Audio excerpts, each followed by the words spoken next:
Assalamualaikum warahmatullahi wabarakatuh. Selamat sore rekan-rekan para penghobi tanaman anggur, terutama yang masih pemula ya. Kali ini saya ingin berbagi sedikit pengalaman mengenai pembibitan tanaman anggur dari setek. Setelah kita mempruning tanaman anggur yang sudah kita panen, sebaiknya kita mengumpulkan dan jangan sampai membuang ya. Cabang-cabang yang bagus dan segar seperti ini sebaiknya kita jadikan sebagai bibit untuk memperbanyak bibit tanaman anggur yang nantinya bisa kita jual untuk menambah penghasilan kita ya. Insya Allah apabila bibit tanaman anggur yang kita miliki bagus dan berkualitas, itu akan mudah laku ya. Dan itu tidak membuat kecewa para pembeli yang berlangganan bibit anggur pada kita. Ada beberapa kriteria di dalam memilih cuttingan dari cabang anggur yang hendak kita jadikan sebagai bibit ya. Saya jarang sekali menggunakan cabang yang masih hijau seperti ini ya. Saya lebih suka menggunakan cabang dari pohon anggur yang sudah berwarna kecoklat-coklatan atau kuning tua seperti ini ya. Karena biasanya ini pertumbuhannya akan lebih bagus bila dibandingkan kita menggunakan cabang yang batangnya masih hijau seperti ini ya, atau berwarna keputih-putihan. Sahabatku semua, para penghobi tanaman anggur, saya sudah mengumpulkan di sini dalam satu wadah plastik yang agak besar seperti ini ya. Ini masih harus kita seleksi ya. Artinya tidak semua cabang hasil pemangkasan ini layak untuk kita jadikan sebagai bibit yang bagus ya. Karena walau bagaimanapun bibit anggur itu yang terutama dari setek itu harus berasal dari setek cabang atau batang yang bagus ya. Kita tidak boleh sembarangan di dalam membibitkan. Bahkan dalam membuat cutting pun saya biasanya memilih cabang yang tidak terlalu besar namun juga tidak terlalu kecil ya. Kalau yang saya pegang ini, teman-temanku semua, ini saya rasa kurang bagus untuk kita jadikan sebagai cutting atau calon bibit anggur ya. Karena ini besarnya kurang proporsional atau sangat kecil ya. Saya tidak memilihnya yang seperti ini ya. Paling tidak di dalam mengcutting atau untuk dijadikan sebagai bibit anggur, pilihlah cabang anggur yang sedang seperti ini ya. Dan ini alhamdulillah kalau saya lihat ini ruasnya panjang-panjang. Dan kalau ruasnya panjang seperti ini, nanti kalau kita tanam, ini insya Allah akan cepat berbuah ya.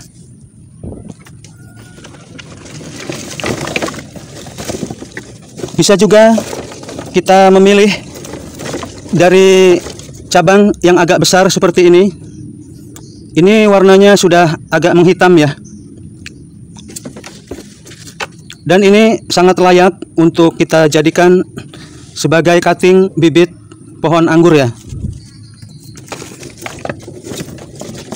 Namun tidak saya sarankan kalau kita menggunakan bibit yang sudah terlalu tua ya. Bibit cutting dari cabang yang sudah terlalu tua ini biasanya akan mudah patah ya. Dan kalau kita tanam di tanah, ini biasanya tidak tumbuh dan kemungkinan ini akan membusuk ya. Setelah kita memilih cabang yang bagus untuk dijadikan bibit tanaman anggur, sebaiknya kita buang dulu kalau masih tersisa daun-daun yang melekat ya.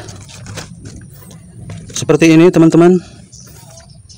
Ini adalah cabang dari pohon anggur yang sudah berbuah beberapa kali ya. Saya biasanya merendam atau mencuci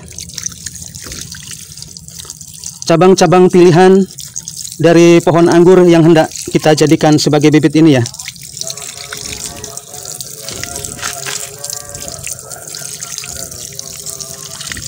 cukup disiram atau disemprot seperti ini ya.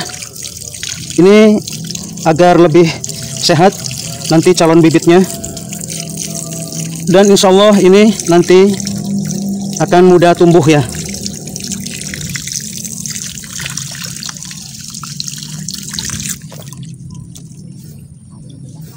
Setelah bersih seperti ini, baru kita nanti akan coba untuk dipotong ya.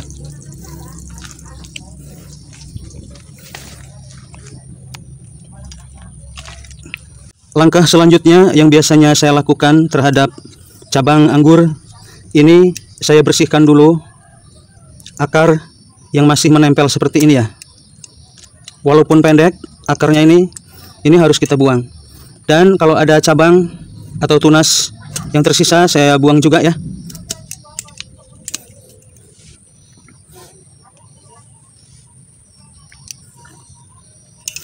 Ini contoh dari cabang anggur yang termasuk sedang ya.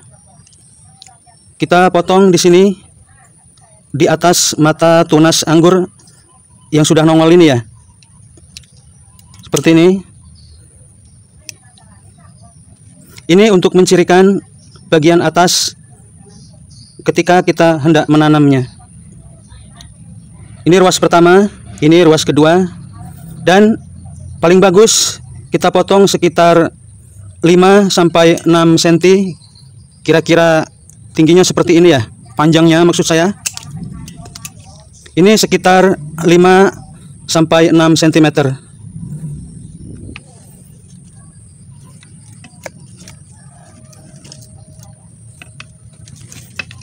Lalu bagaimana jika kita mendapati cabang anggur yang melengkung seperti ini bentuknya?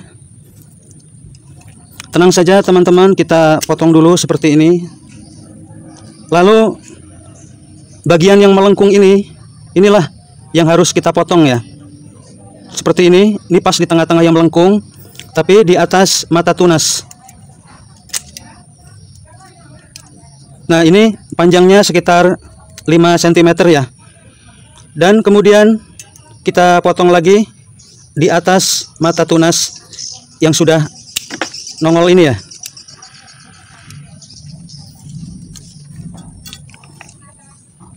Ini potongan yang melengkung tadi. Kita potong di sini, ini menandakan bagian atas. Dan kita potong di sini. Ini bagian yang melengkung ya. Sehingga kita lihat di sini steknya menjadi lurus.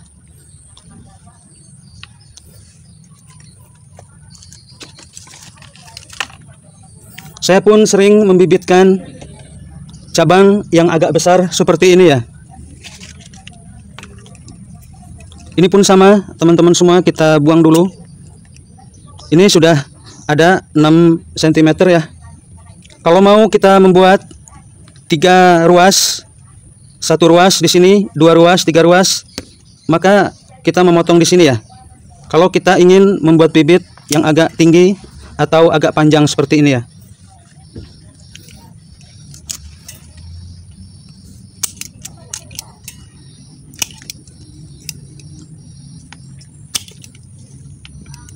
Ini ruas bawah, ruas kedua, ini ruas ketiga.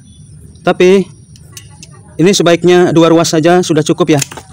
Nah, ini teman-teman, yang panjang ini untuk kita tanam ke media tanah. Yang atas ini menandakan ujung ya. Nanti biasanya dalam beberapa minggu atau biasanya setelah 1 bulan akan tumbuh ya, tunas beserta daun yang baru.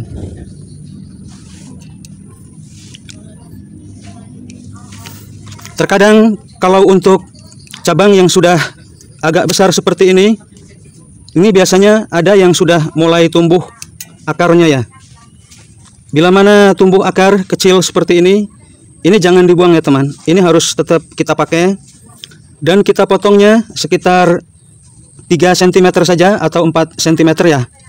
Seperti ini. Ininya kita buang dulu. Lalu kita potong pada bagian mata tunas bagian atas seperti ini ya. Dengan menggunakan bibit besar atau cabang besar seperti ini pun kemungkinannya sama ya. Insya Allah dapat tumbuh dengan baik sesuai dengan harapan kita. Kalau kita melakukan cuttingan secara baik dan benar seperti ini akan memudahkan orang lain yang masih pemula di dalam menanam anggur agar tidak terbalik ya. Biasanya kalau pemula belum bisa membedakan mana bagian bawah dan bagian atas yang harus ditancapkan pada media tanam tersebut. Terlebih-lebih apabila kita membuat bibit stek ini untuk kita jual ya, maka usahakan kita menggunakan cabang yang sehat dan bagus, yang tidak terlalu kecil dan juga tidak terlalu besar ya, sehingga nantinya diharapkan dari cabang yang bagus seperti ini akan keluar akar dengan mudah, akan menumbuhkan tunas-tunas yang sehat, sehingga orang yang membeli bibit anggur sama kita, mereka akan puas, dan itu merupakan satu kebanggaan tersendiri bagi kita sebagai pembudidaya tanaman anggur. Sahabat-sahabatku semua, ini adalah hasil dari stek cabang anggur yang agak kecil ya. Tapi alhamdulillah ini daunnya lumayan bagus dan sehat.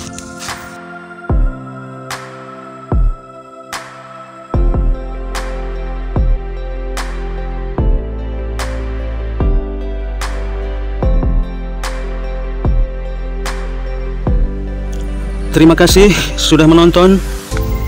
Terima kasih sudah menyimak.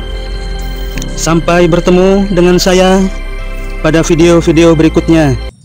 Wassalamualaikum warahmatullahi wabarakatuh.